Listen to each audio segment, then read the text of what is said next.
dans le prochain épisode de Demain nous appartient. Alors qu'Aurore doute de la culpabilité de Maxime, Garance fait une découverte choc. Anna, de son côté, demande à Marianne d'Haider-Mathieu, et Soraya et Nour tentent de se rattraper.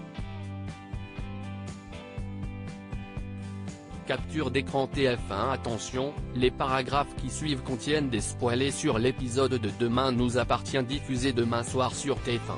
Si vous ne voulez rien savoir, passez votre chemin. Vendredi 28 juin dans Demain nous appartient. Garance fait une découverte hallucinante. Aurore interroge Timothée au sujet de l'arme à feu qu'il a trouvée dans la réserve de la Paillote et l'adolescent, hésitant, avoue qu'il sait à qui appartient le sac dans lequel l'arme se trouvait.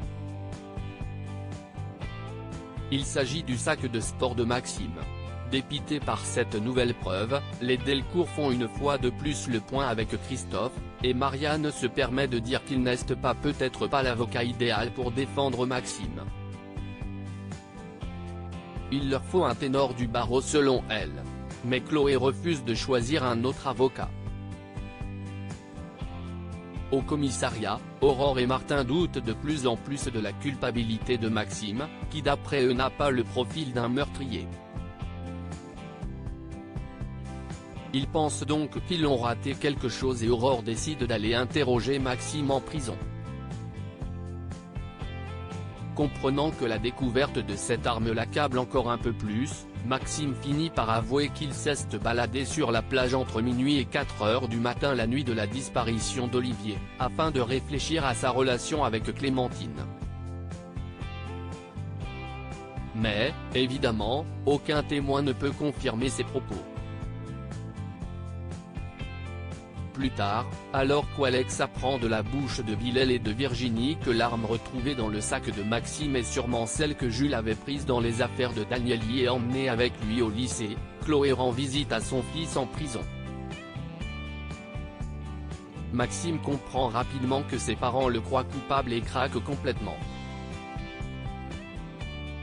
Il explique à sa mère que s'il a menti à la police et gardé pour lui le fait qu'il était allé chez Olivier Siesti parce qu'il avait peur. Tout le monde l'accusait de toutes parts et les preuves commençaient à s'accumuler contre lui. Il continue cependant de clamer son innocence et Chloé finit par le croire. Elle assure qu'elle ne changera plus Davis et sera toujours là pour lui. Garance, de son côté, reçoit un SMS anonyme de la part d'une personne qui jure avoir des informations sur son père et lui donne rendez-vous 1 heure plus tard dans la forêt. Garance se rend donc à l'endroit indiqué et entend une voix familière qui l'appelle. Elle se retourne et se retrouve face à Olivier. Face à la déception de leur mère, Soraya et Nour tentent de se rattraper chez les Bédillard. Leïla fait part de sa déception à Soraya et à Nour. Elle regrette qu'elle ait choisi de zapper le dîner de la veille avec Samuel pour passer la soirée à la Paillote et leur demande de s'excuser auprès de Chardot. Nour ne semble pas prête à changer Davis au sujet du nouveau compagnon de sa mère, mais Soraya reconnaît qu'elles ont mal agi et propose de préparer le dîner de ce soir afin de se rattraper. Une idée qui n'enchante pas sa sœur qui finit cependant par accepter de lui donner un coup de main. Samuel, de son côté, se confie à William et lui explique qu'il ne comprend pas que Soraya et Nour fassent la loi à la maison. Mais pour William Siesti peut être simplement la preuve qu'elles ont du mal à accepter la séparation de leurs parents.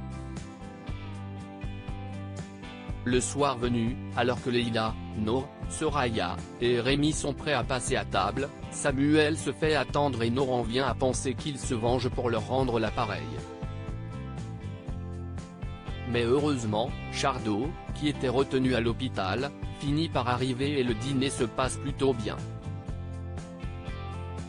Seulement Leïla sait que Nour va avoir du mal à accepter la présence de Samuel dans sa vie.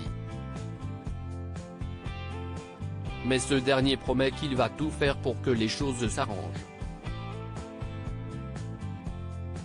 Anna demande à Marianne d'aider Mathieu, toujours caché dans l'entrepôt où il s'était réfugié la veille pour échapper à la police. Mathieu, blessé au genou suite à sa chute, appelle Anna et lui explique qu'il ne peut plus marcher et qu'il a besoin d'aider. Anna se dépêche alors de le rejoindre et réalise à quel point son genou est salement amoché. Elle craint que Mathieu ait quelque chose de cassé et le persuade de la suivre chez elle, malgré le risque que cela représente.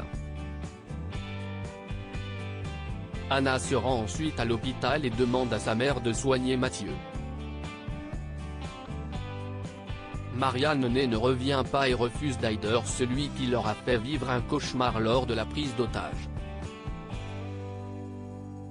Elle n'arrive pas à comprendre que sa fille puisse tromper Karim avec Mathieu, mais Anna lui répond qu'elle l'aimait, tout simplement. Elle jure ensuite à sa mère que si elle n'aidait pas Mathieu, elle ne la verra plus jamais et sortira de sa vie pour de bon. Contrainte et forcée, Marianne accepte donc d'examiner le fugitif et en conclut finalement qu'il s'agit seulement d'une entorse. Mais avant de laisser Anna et Mathieu, Marianne leur lance un ultimatum: si dans 48 heures Mathieu n'a pas quitté l'appartement d'Anna et repris sa cavale, elle le dénoncera à la police.